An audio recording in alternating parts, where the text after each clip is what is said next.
Ow. That was my thumb. Alrighty. And we're live.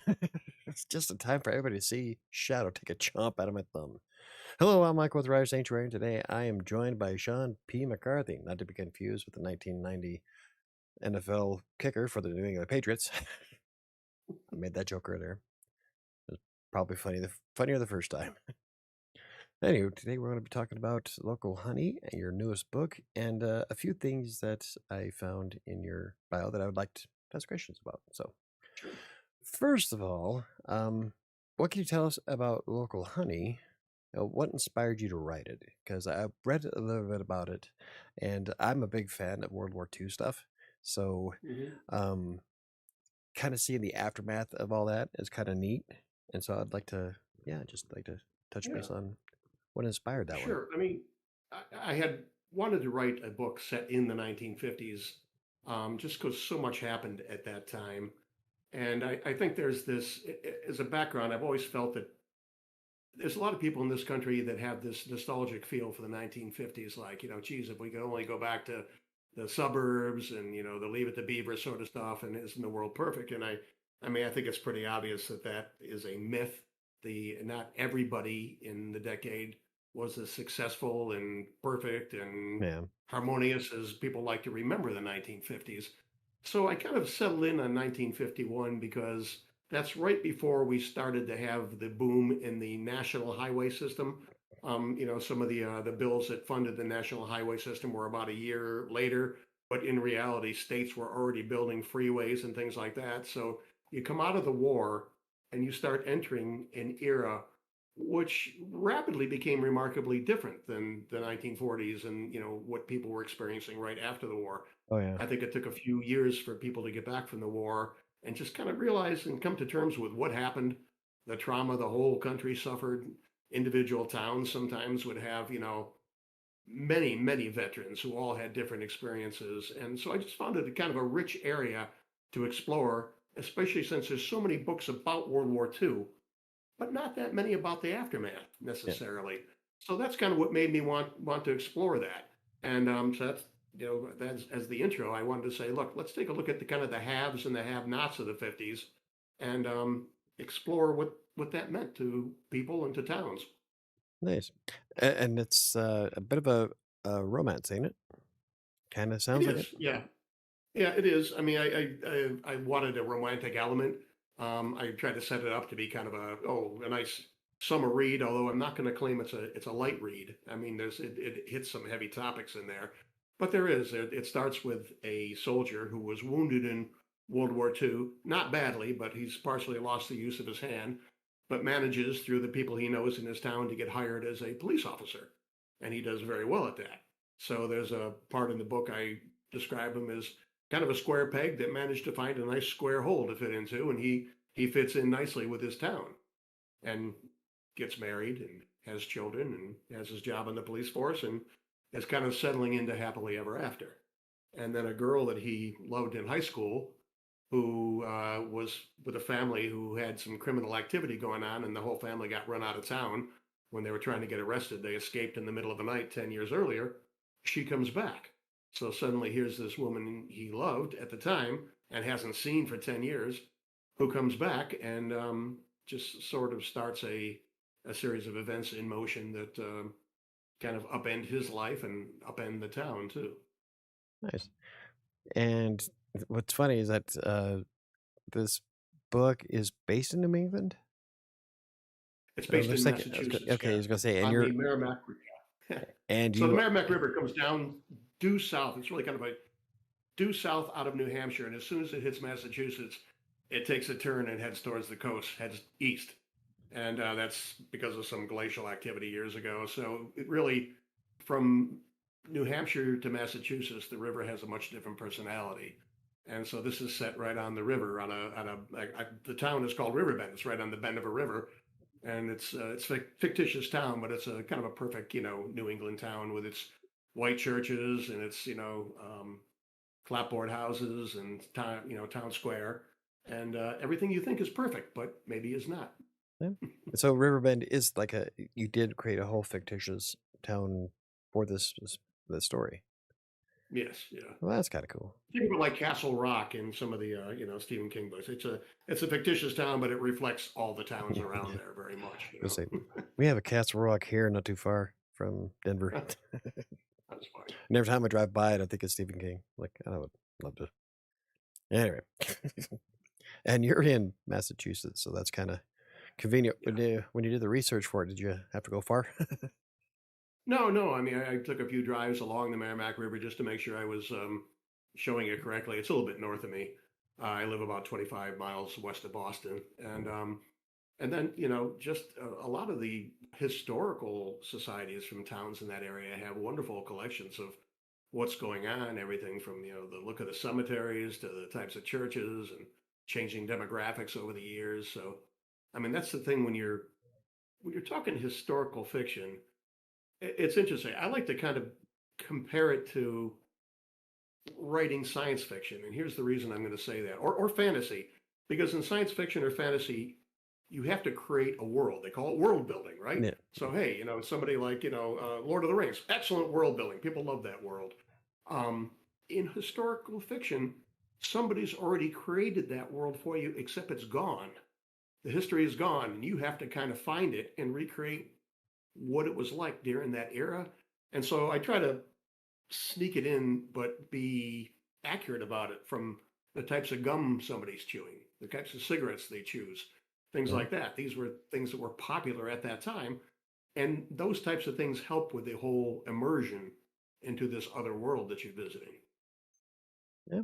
That's kind of that's really cool. And like, I don't know if you'd call my next book historical fiction. A lot of stuff that happened was in history, like the sinking of the Powhatan off of New Jersey in 1854.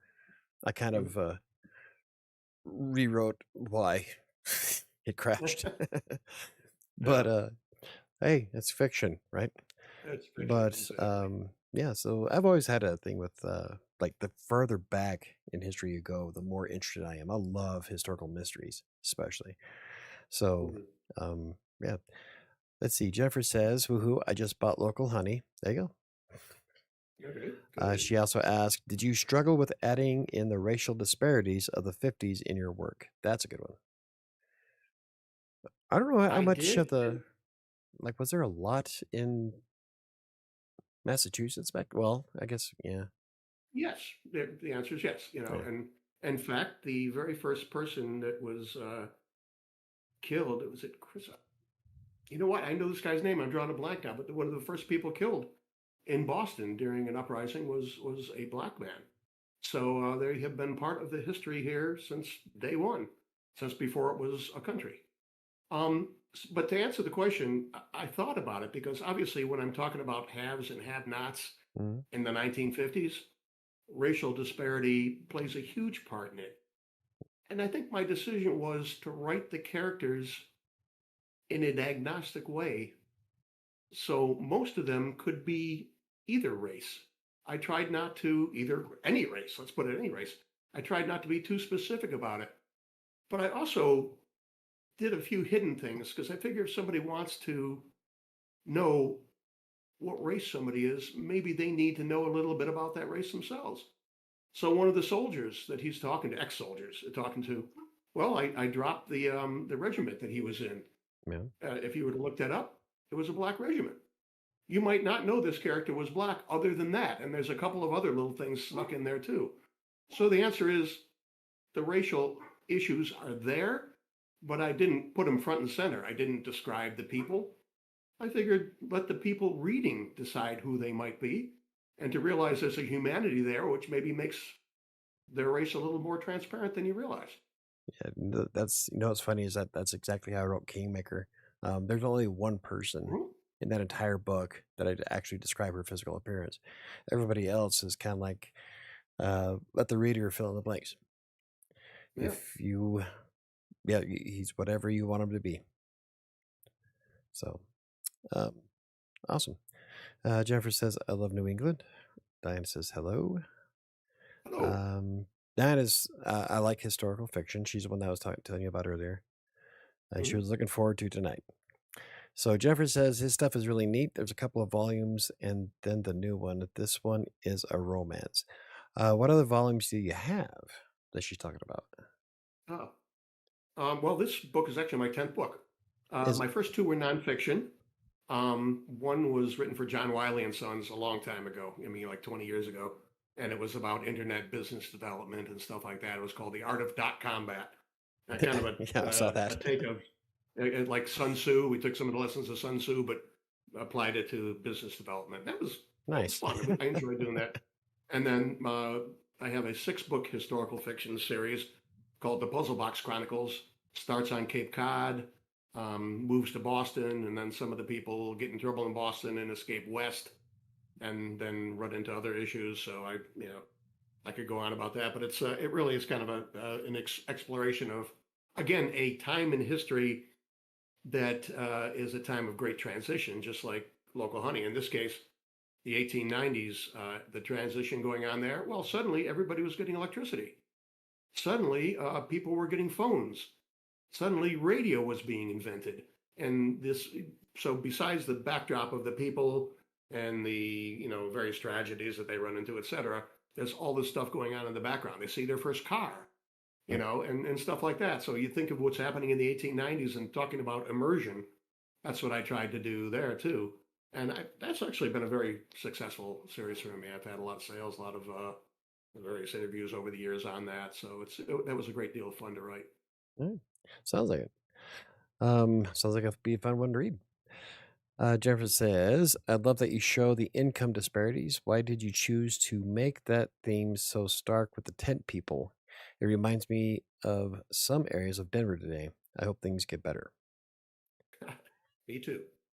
Um, Interestingly, so right before World War II, you had the Great Depression and you had a lot of Hoovervilles, Mm, which I mentioned Hoovervilles a couple places in the book, but Hoovervilles were named after President Hoover, who some people blame for his policies for amplifying the amount of homeless and people out of work.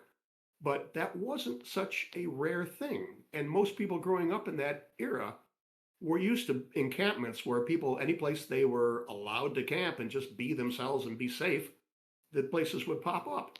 And while most of them were gone by the 1950s because, the economy came back, et cetera, not all of them. And when you have an economy that only favors some people and not all, the people have to go somewhere. mm, So that's where the tent city in this comes up. Is just there's the main character here, Becky Bivens, has a big heart, and having been homeless herself at one time, um, she decides to allow people to camp there, and in order to support themselves, do whatever they can to survive, which is what ends up making her an enemy of a lot of the people in the town, who, with a new road coming in, they want to see you know, their town go in a much more prosperous and snobby direction. and you kind of see that nowadays too. I Absolutely. remember when they wanted to build a new Walmart over in Westminster, or not Westminster, Broomfield. Oh Hmm. my God, they threw a fit. Uh, there's a they, town not far from me that won't even allow any fast food, including Dunkin' Donuts. oh crap. So it's still alive and well. Yeah. Well, we almost didn't get our, well, I guess the original uh, site for Top Golf uh, was a little bit further north, but they fought it in court, so they had to move it. Yeah. I like Top Golf. Okay. Anyway, let's see. Diana asks, "What did you tell him about me?" Oh, I just told him that you were into historical fiction. That's all. Nothing bad. Yeah, Nothing bad. I'm spreading rumors. Um. Okay, so you've got a master's degree from the George Washington University and a bachelor's degree from Saint Bonaventure Ain't University. Bonaventure. Um, I read that you started off writing business books, and we kind of talked about that with your art of the .com one. Mhm. Um, so were those more? Those were more of like educational materials, right?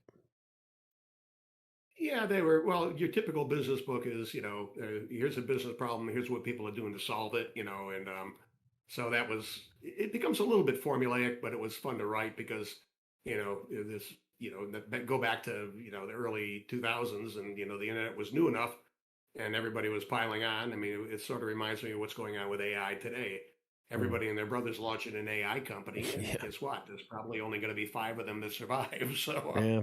and that was the wild west of the early internet. So it was fun to write about that.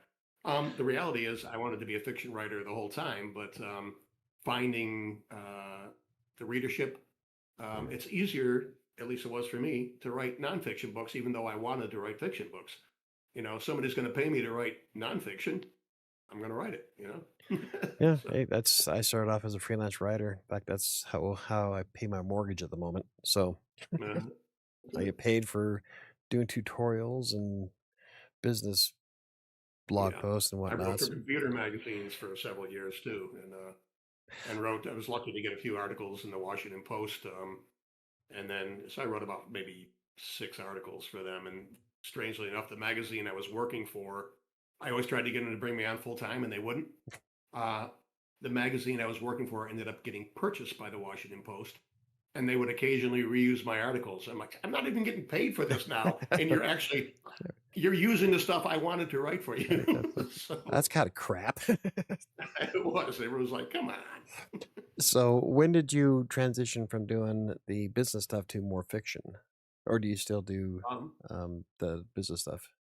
well, you know what? I have a little side project, which I'll share the name with you sometime in the future. But focusing on disinformation, because way back in my career, I was a newspaper reporter. And so it got drilled into me at journalism school at St. Bonaventure. You write the who, what, when, where, why, and how, and you provide documentation for your claim.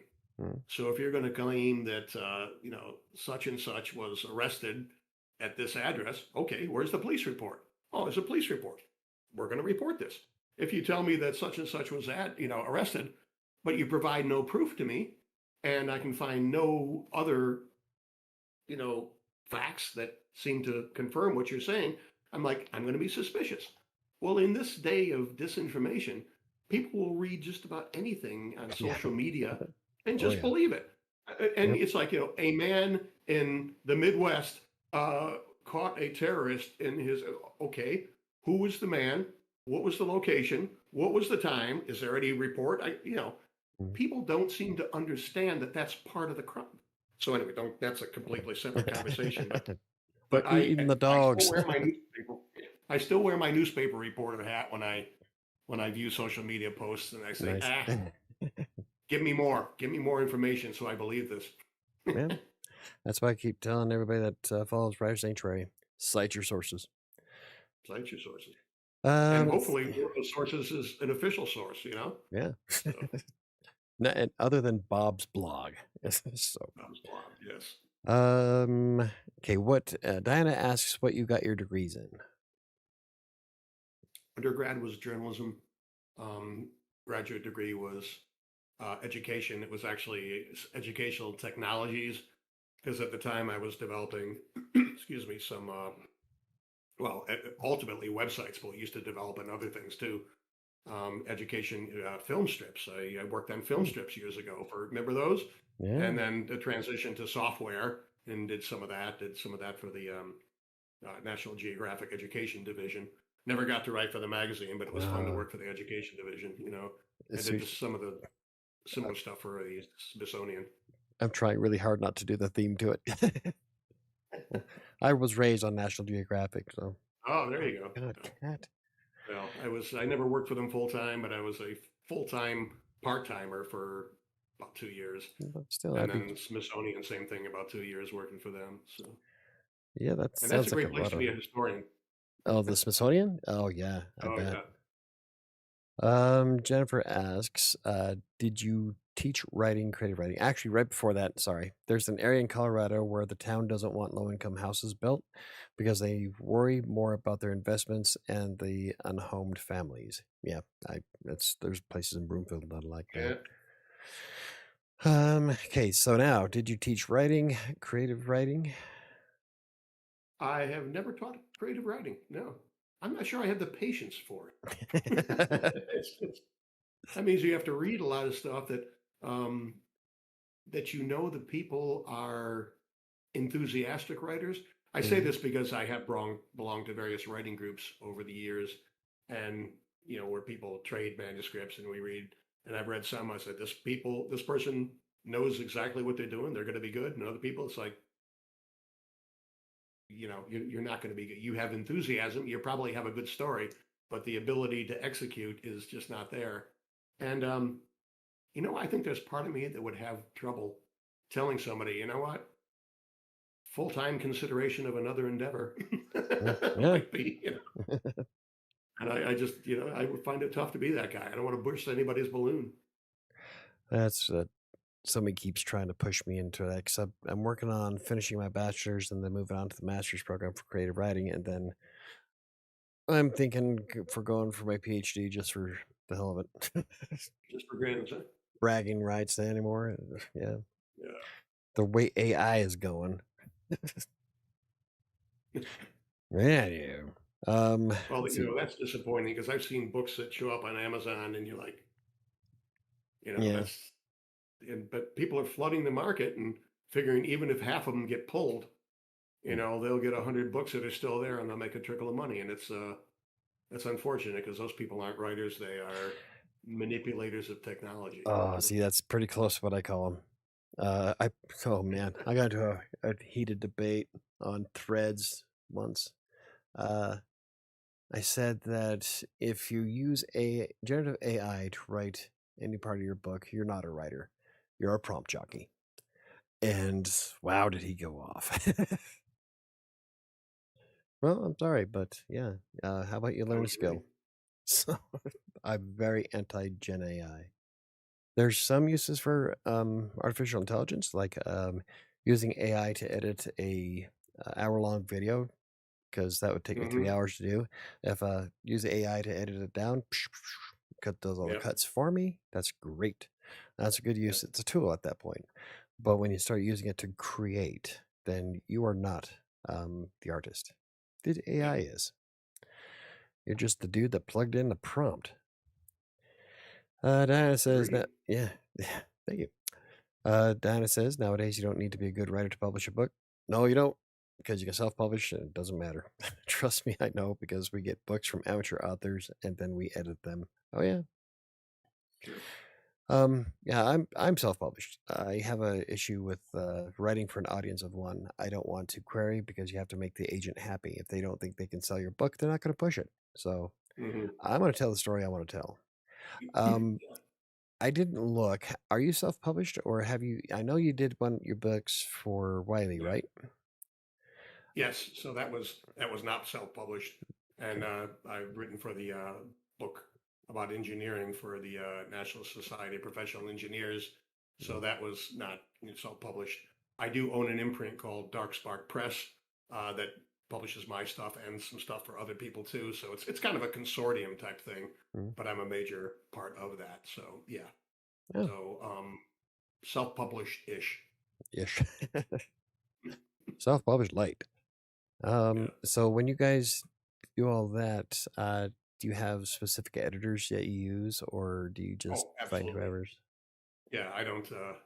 I mean, writers tend to love the sound of their own voice, and Mm, that can be good or bad. So, I mean, one thing I've noticed is my books tend to be a little bit on the long side.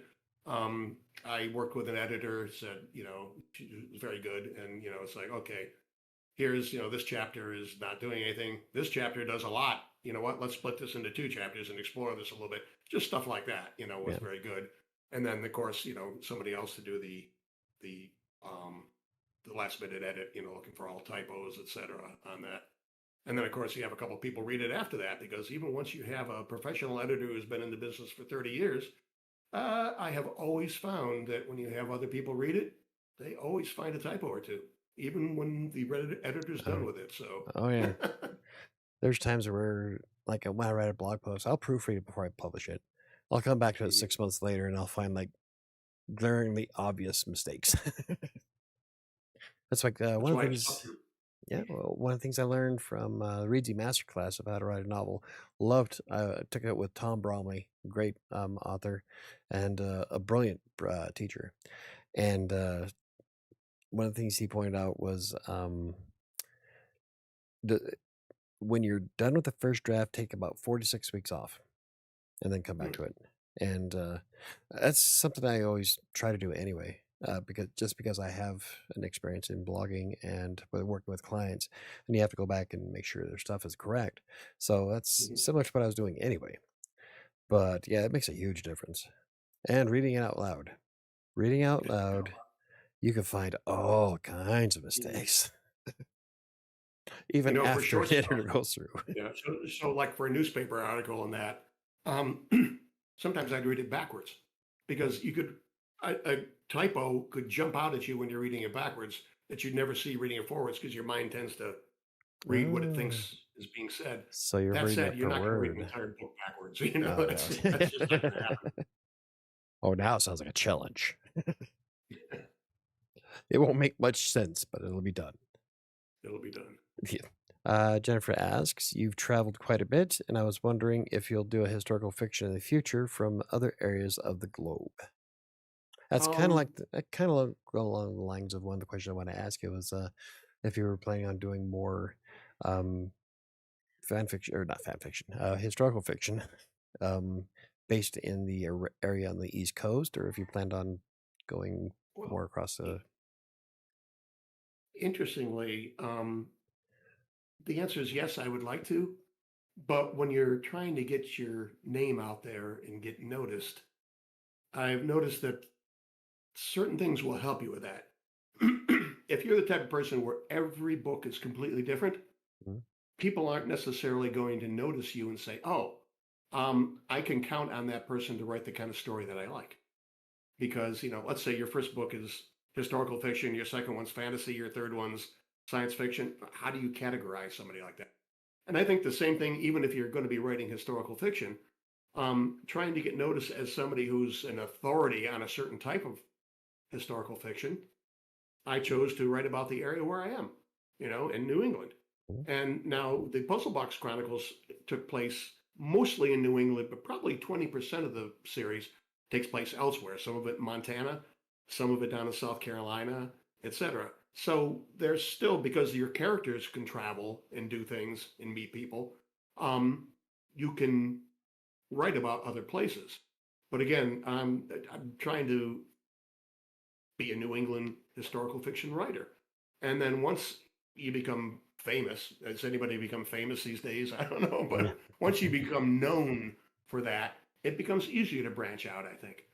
And the good example is, how many famous actresses or actors out there have written a kid's book? Hey, I'm so famous now, I'm just going to write a kid's book. And of course, everybody buys it. So become famous for one thing, you can do anything else you want at that point. You know, Yeah. Well, let's see. Stephen King was popular for horror, and then he still wrote Shawshank, yeah. Eyes of the Dragon. Um, some of them were just weird. Like, Gunslinger, all those, yeah, yeah, the yeah. Gunslinger So series, the Regulators, which was kind of a not really a spin-off of Desperation, but using the same characters. That one was weird. So Desperation was weird too. yeah, but at least it was easy to follow. With Regulators, I got lost. Like, wait, what? Okay. Still, my favorite book of all time is The Stand. I read it 5 times. I read the cut Really, that's a version, slide. cut Yeah, the yeah, cut the read the cut version twice, the uncut 3 times, or no, yeah, backwards. yeah. Uncut twice, cut version 3 times, and I have them both behind me. That's Um, commitment. yeah, I I read love the that book. unabridged one, but just once. Yeah, Yeah, that was enough. yeah, yep. I'm that book just sucked me in. I don't know if it's because it's a plausible future. Mhm. Maybe that's what it is. I'm a big fan of apocalyptic crap, which is probably why I'm a big fan of Fallout. Um, the more apocalyptic, the better. So let's see. Jennifer asks, finding your genre can help your readers find you. I would actually also have to say yes on that one too. But go ahead. What's your opinion on that one? What the fight? Ask me that again. Finding your genre can help your readers find you. Yes, I Yeah. think that's true, and I think that's why I've focused on historical fiction and focused on New England for now. So I will say for now. Um, maybe forever. May We'll see. well, well, uh, so I write dark stuff, very dark stuff. And one of my things is that you'll never see me write a kid's book. But now I'm thinking about it. At 9 years old, I was reading Stephen King, or no, I was reading Stephen King at 12. Yeah, I read Jaws when I was 9. So maybe I could write a kid's book. there you go. Excuse me. Anyway, so um, trying to figure more here. Um, Well, for your books, I mean, from what I know of them, you haven't written any historic stuff, have you? Or no, unless I missed it. the only historical one I have that could be even close to being considered historical fiction would be Shadows of Atlantic City, and that's the one that we're wrapping up right now.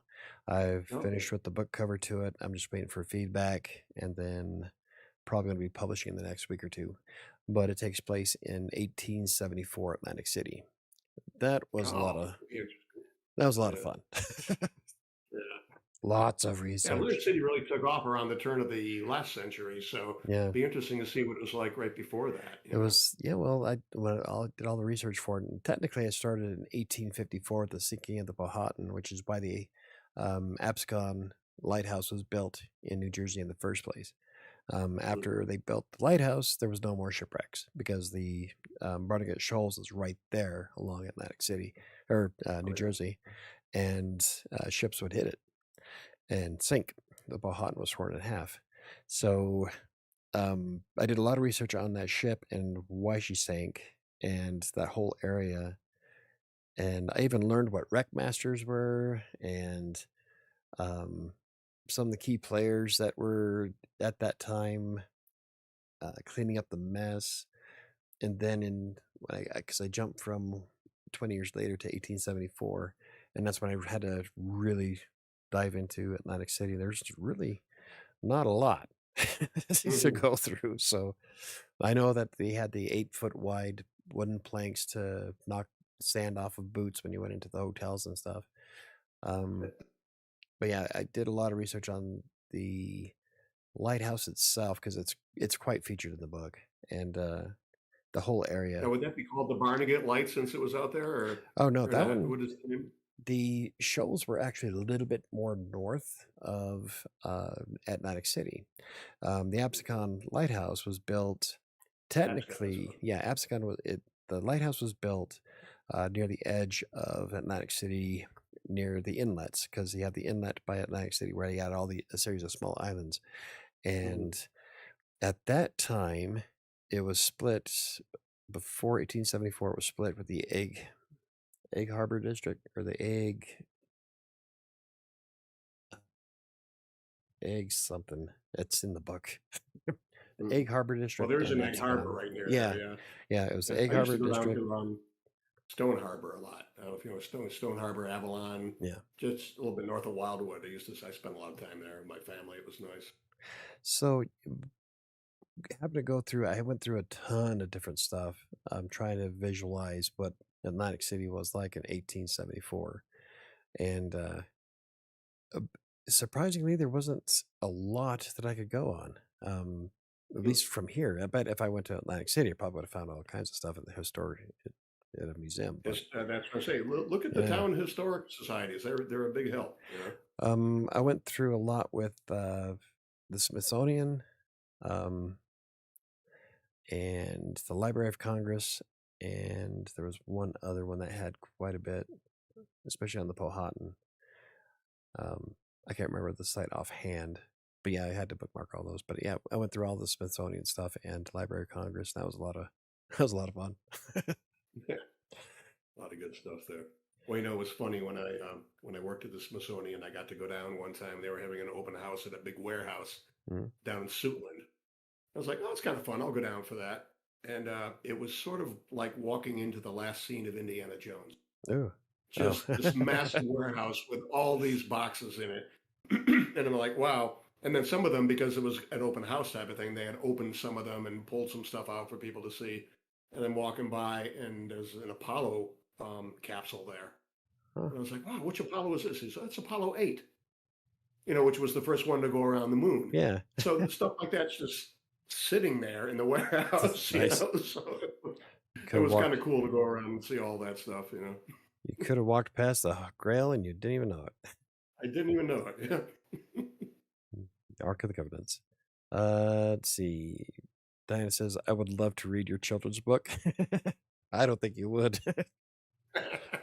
Someone's Dark going to children. die. Sorry. Uh, Dark children. I could do a dark version of like. Oh, what was it? There was one that someone brought up a couple years ago on a stream. Well, I wrote it down. I wanted to write it. I can't remember what it was. I think it was a dark version of Dr. Seuss. Yeah, yeah, that's what it was. Yeah, I have to make an adult version for Dr. Seuss. maybe you can just write stuff for goth kids, Yeah, do stuff with pretty that. much. I mean, there's really no difference. Um, let's see. Jennifer asks, "Why did you decide to add romance to your historical fiction? Was it easy to write that bit? Did you talk to other people about the perspectives?" Um, I like to think I understand romance all by myself. Um, Oh, good answer. I, I, I've been married for almost 40 years now, so Wow. Congratulations. hopefully, God, thank you. A little bit shy, but we'll get there very soon. So yeah, I think that you every relationship is both strained and, if you're doing it right, mixed with some level of mutual admiration. And and you can see various times in any relationship where things are great and where the going is rough for whatever reason. Could be jobs, could be moving, could be the strain of children, all those things. And then you start to realize what the strength is in a relationship and which issues that some people elevate, which maybe would be unnecessary. You got to say, choose your battles and always make the relationship number one, which means it's more important than any particular argument you may have. I only throw that out there because, like I say, I've been married for a while. But as far as romance goes, I think every relationship also has a trajectory. And I think that one of the interesting things when you're writing a romance is it a fling? Is it infatuation? Is it a serious lifelong commitment? And guess what? Going into it, the people don't always know. Mm. And seeing that relationship evolve and develop and become strained and maybe fixed and maybe not is part of what romance is all about. So, yeah, I mean, when I write something, I have people read them, including friends, including my wife, my own children read it. And nobody so far has told me I got it wrong. So the Puzzle Box Chronicles had a romantic element to it too, where there was maybe not a love triangle, but multiple people interested in one of the main characters in that book. So Amanda Malcolm, her name was. So yeah, it's I don't know. I feel comfortable with it. I think I do pretty well at it. My readers will tell me if they think otherwise. Yeah, there you go. Let your readers be your judges. Yeah. Yeah, I added a spicy scene to Kingmaker, because why not? And actually, it was one of my beta readers that talked me into doing it because it was kind of implied the first time, Mhm. but then he's like, "I want to see some boomsin." Like, all right, well, let's give this a try and see what happens. And Good job. I did an amazingly well job at it. Yeah. And my son read it. I only bring it up Yeah. because you brought up how your kids read your books. Yeah. I made my son blush. It's like, Well, yep. I found that people think they want to read sex scenes in their romance, and I'm going to argue that they don't really. I mean, they think they do, but dropping things and letting the reader's imagination carry them across that line can be much more powerful than talking about nudity, talking Mm. about penetration, talking about whatever. It's at a certain point, it's like people have their own view of who the person that they're reading about is and what they do and what they might like in that, and just throwing something in there that's blatantly, overly sexual Mhm. can interfere with that, I think. Yeah, So I'm good at implied dirty without actually writing the words. yeah. Or at least I try to That's be. I did that with Shadows. It's implied. Uh-huh. Um, and I don't know. I just the spicy scene in Kingmaker actually fit really well with the story because of what happens before and after. So it was actually not just because why not? Let's all throw our Yeah. toss our knickers. Um, it actually built up quite a bit before and after, and so it was actually fit really well. Mhm. Yeah. So it's I just saw it. Oh my god, you stink! Thank you for that. There's a cat box like 10 feet away from me. She just let me know she's alive. Let's see. Diana said, or Jennifer asks, "I'm in love with Sean's bookshelf behind him. Yeah, the glass doors are really nice. Oh, thank you. You Have know, you? that's funny. I bought that at an auction where somebody was liquidating part of an old FBI building. So Oh, I actually found a little FBI sticker inside that had come off of something. So who knows what that came out of, but it came out of that building somewhere. nice. And what was it? Al Capone's vault is key to it. They're mapped to the real vault. Let's see. Have you ever read the adult Dr. Seuss, Michael? It's a lot. I didn't know there was one. Now I feel kind of left out. Oh, At 40 I've read years, All the Places You'll Go. That's about the most adult I've read of his. Yeah. I was thinking about writing something like one stab, two stab, I stab, you stab. um, let's see. At 40 years, you should do a self-help marriage book. Well, probably adds a little bit of comic value to that too. Oh, yeah. I'll think about that. um, let's see what else we got going on. So local honey is by itself, or is it part of the series? It's not part of a series. It's a Okay, standalone book. Yeah. it's just the other ones that are series, right? Right. Do you plan on doing any more with this one, or is it just going to be a standalone one off? My plan it was just to make this standalone. I mean, people talk about certain universes that kind of intersect. So I wouldn't necessarily rule out in a future book having some of the characters or children of or whatever. But I don't want that. I mean, this had a very distinct ending to it, and I don't think it doesn't lend itself to a series type series, where it's all the same characters. But the one that I'm working on now, since I like, I mean, so I started in the 1890s. This one's in the 1950s. I have an urge to write something in the 1960s because of all of the stuff going on. But I kind of want to explore the drug culture as it emerged from universities. Hmm. So when I think of like the early days of Timothy Leary pushing LSD, I mean, you're talking early on. He was an Yeah, advocate of that back in like 61, 62, when most people hadn't even heard of it. And, and psychedelics and how that just got totally made illegal and lambasted. And now what do you have? You have people taking, psilocybin and other things as part of, um, you know, treatment for various, psychological issues. And I just found it interesting, the whole circle that it's come back to. And I think the whole idea of some drugs being outlawed in the 1960s were a very reactionary thing. You could just merge all that into that. The Vietnam War, wanting to make sure that they had healthy people who were not drug addicted that they could draft into the war and things like yeah, that. There's a whole bunch of other things going on other than just, hey, here's the drug culture and that.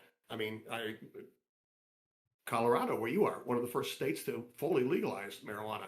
It's legal here in Massachusetts, et cetera, So it's the dichotomy between what was happening in the early 60s and what's happening now is pretty remarkable. And I think there's an interesting story to be told there. Yeah, I can see that. How far back in history would you go back to write a story? Probably colonial era, Yeah. and maybe even the settlement of the East Coast. In local honey, I talk about the Merrimack River was actually one of the first places that the Europeans were able to just traverse way upstream in their excuse me, before they hit any waterfalls. So as people were just barely arriving on the shores of Plymouth and Cape Cod and things like that, there were already European ships going up the Merrimack to see what's farther inland in what became known as New England. So Mhm. that's an interesting era. I might look into that. Before that, before that, you start getting more into the European history, which I don't consider myself an expert in. So Yeah. And, but the further you go back, the more literary license you can take. probably true. Prove me wrong. Let's see. I love, love, love the cover of Local Honey. Who is the artist? Uh, a woman by the name of Miracle Manor. I can't say for sure that that's her real name because she doesn't have a website or whatever. I was referred to her by a friend, and I liked her stuff. Uh, I couldn't tell you what else she's done, but she did a Hmm, remarkable job with that book cover, and I'm pretty happy with it. nice. Yeah, I'm broke, folks, so I make my own. But I did have a lot of fun cosplaying up in the mountains. So I don't know how well you can see it because the print came out really, really dark. Oh, look at that! But Yeah, this is the first is one. that you in the outfit there? Yes, that was me dressed up in leather armor with my skeleton, There you who's go. sitting behind me here. He's Yeah. hiding behind the tree, and I have his eyes turned on so they glow red. But if I had a better, uh, the first run of these were way dark, and so I reprinted much lighter ones. I had to go through and increase the contrast or the brightness on it. Mhm. So this is one of the original. You'll never buy one of these because they don't exist. It's Kind of cool. special edition. But anyway, doing the cosplay at the cover was fun because that's a composite of 5 different pictures. I'm really Well, you good. could you could sell it as the dark edition. Yeah. So it's all the marketing. One of the best examples that I ever heard. One time in my life I was doing some work for the Boat Owners Association, which is Mhm. sort of like what AAA is to automobiles. Yeah. They are to boats. Anyway, I remember there was this one manufacturer I talked to did something wrong with the gel coats, and a white boat came out gray. So what they ended up doing was buying some special silver decals. They called it like the silver bullet or something like that. Yeah. They ended up selling them as a limited edition for more than they were selling their regular boats for. There So, you so go. when you have a mistake, you just got to figure out how to spin it. Yeah, a special edition. Special edition dark cover. There you go. Yep, that's what it is. But it was a composite of 5 different pictures that we took up on Lookout Mountain here in Colorado. And I got a lot of looks going up because I had him on my shoulders and I'm all decked out and people were laughing and smiling and like it was a lot of fun. And then obviously I post for this one about um that one I'm standing about 20 Freelancer's tale. yeah, that one I'm standing about 20 feet away from Wild Bill's grave. Wild Bill Cody. And Yeah. so it was a lot of fun. But I'm broke folk, and so I can afford artists, so I have to do it myself. That's okay because I've been using Photoshop since 1995. There you go. Well, look on Upwork. Mm. Um, the all my Oh, covers for the Puzzle Box Chronicles were done by a wonderful artist, Theodora Chindi in Romania, mm, and I loved all of them. And she ended up getting out of the freelance business, and she teaches art at the university there. So I mean, nice. good for her. Yeah, I'm kind of boycotting Upwork. They turned me down as a writer, so there's a lot of animosity there. I'm sure. But there's like Fiverr and there's all kinds of book places that are decent. Yeah, But when you're doing a series, though, because you want all the books to be similar, and so exactly. Yeah. since I started the cosplay with Kingmaker, I'm gonna have to do it for all 5 books. Yay! Just get yourself some different helmets, and you'll be fine. Yeah. Well, I'm thinking about putting armor on my daughter for the next one. Fury. That one's centric to the main character. Uh, it's um, funny you're asking about whether I would go back and write any older. The yeah. only other older thing that would catch my attention would be kind of the whole advent of so I'm sure you're familiar with Freemasonry, right? Yes. Masons, and I'm a member. I'm not a serious member, but I do belong, and I've always been fascinated about how far back that group goes, and it really goes back to the guilds of the Middle Mm, Ages, where you had to be a member of the stonemakers guild to even get work. And then you look at how the guilds evolved, and really you can go all the way back almost to BC times when people first started stacking stones, not even cutting them, and building forts and things like that. So I always thought it was kind of interesting to find the progression of how people got from just collecting stones for rudimentary forts to building cathedrals mm. and building castles and things like that, and all the various steps along the way. The only thing that's kept me from writing that is like, okay, you got to find just the right characters to make it interesting. Yeah. That's a complicated story, but maybe in the future. Yeah. Well, there's always there. Um, there's like that's one of the things that inspires me is like I love what ifs and mysteries, unsolved mysteries. Oh yeah, that's a turn on. Mm, yeah. I'll explain it. It's probably not exactly what happened, but I'll explain it. Oh, but yeah, it was a lot of fun. Does anybody see? It's 7:52. Does anybody have any more questions here for Sean before we call it a night? Oh, so Jennifer sent me a text. The Seven Lady Godivas by Dr. Seuss. So I have not heard of that. It's on eBay right now. I got to see I've if I can find that. never heard of that. 1987, Oh, huh? That's a reissue. yeah. I know he did cartoons Okay. for, I think, the Army back in World War II. That's where he started out when he was young. Well, So you can actually find Dr. Seuss looking cartoons for the in the Army. Army. It's pretty funny. Nice. Yeah. um. Anyway, let's see. That I had another question I wanted to ask, but I forgot. Uh, Sam says she says it is naughty, so it's a naughty Dr. Seuss book. Nice. Let's see. Jennifer asks Sean, any advice for fellow history buffs thinking of writing a novel? 'Cause I have a couple of those here, actually. Oh, um, boy, I think you need to. I'm always hesitant to give advice because I realize people take such different avenues to Mm, creating a book. There are some lucky people who can sit down and start pounding on the typewriter, and you can you know do a Ken Kesey sort of thing and just um, finish a book very quickly. Or you can be like me, and I have to obsessively um, outline everything and write to the outline. So that's so. So my advice, what worked for me, I stopped using word processing to do my outlines, and I started using a spreadsheet. And I mm, created multiple columns. And so the first column is chapter 1, 2, 3, 4, 5.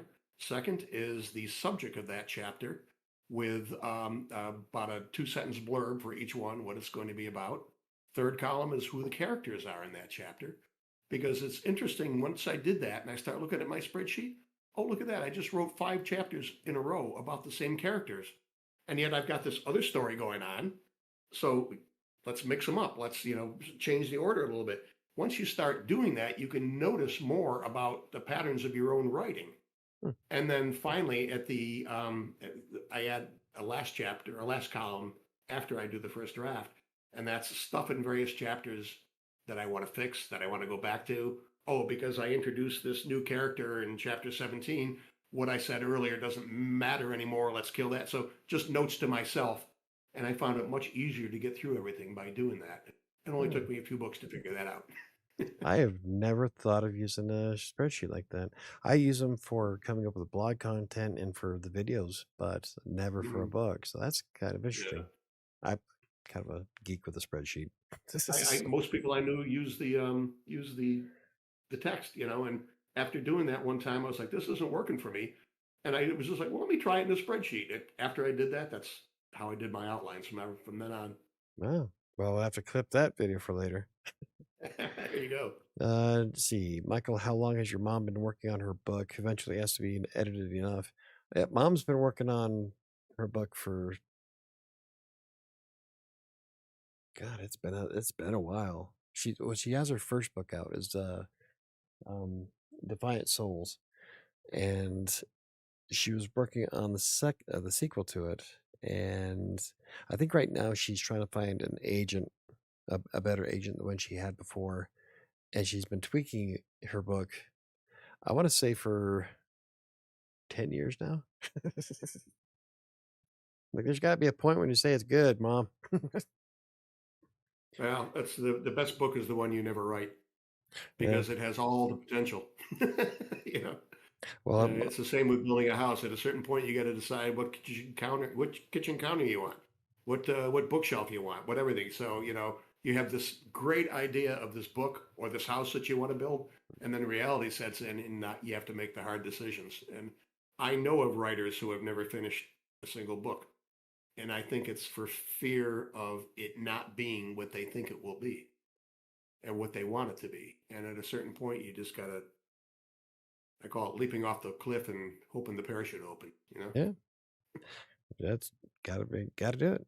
You'll miss 100% of the shots you do not take. Yeah. Um, but it's like on my dad. So my dad is I think it was dad's books I was doing it to, because dad fancied himself as a writer. He wants to write a book. So my first autograph was a Freelancer's Tale, and I wrote to him, to dad, that's one. When I gave him the Kingmaker, I wrote, that's two. So Where's yours, Dad? that was the hint. um, well, alrighty. Do we have any more questions for Shawn? Thank you very much for being on the show. Sorry that I'm it was a rough week. So Was it? I Well, hang got in there, man. I got It's, all this set up inside of 5 minutes. So I well, it was did an enjoyable conversation and good well. questions. And sorry I can't see the people behind the other questions there, but I appreciate their participation. Oh, it's all good.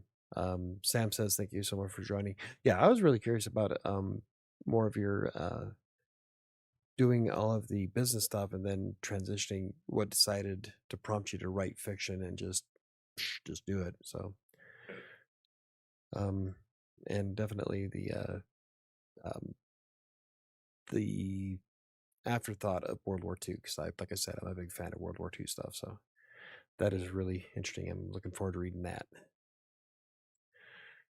Alrighty, but is that all we got? Anybody else?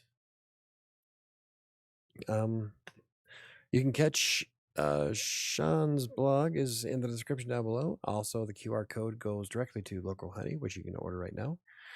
And I believe I also have your bio in the video's description as well on Amazon, so you can visit all those. All right.